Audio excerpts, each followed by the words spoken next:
mag-unboxing po tayo. Dito po is from About Chosa Gadget. So, tignan natin kung legit ba talaga yung kanilang pag-gadget.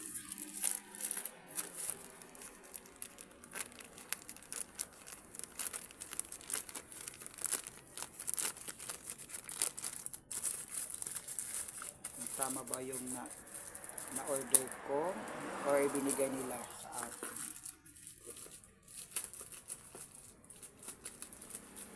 Naka-scan.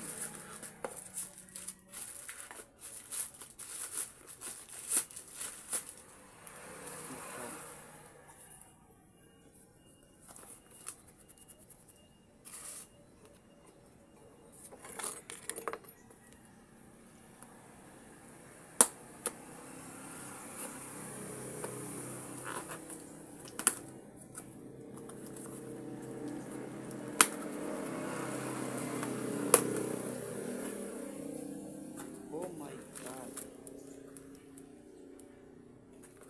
Iskamite. Yung pag-gadget nila, ito po yung katidad na 900. So, baby wipes.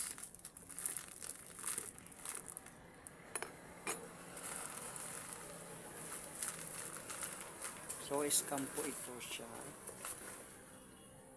Na-scam po ako. Wipes po yung nakalagay. Sa halagang 900 pesos po is wipes. So, I will send it to back to the sender.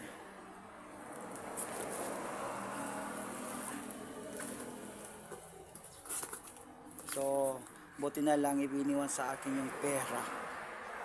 Ay, hindi ko pa po ito nayayaran. Buti na lang.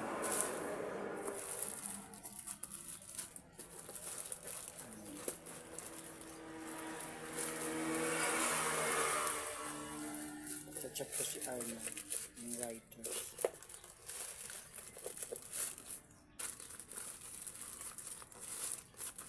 Baby wipes po yung nakalaga.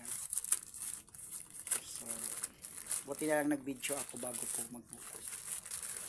So, ito po, all about Chosa po is hindi po siya legit. Siya po ay isang scam. That's all.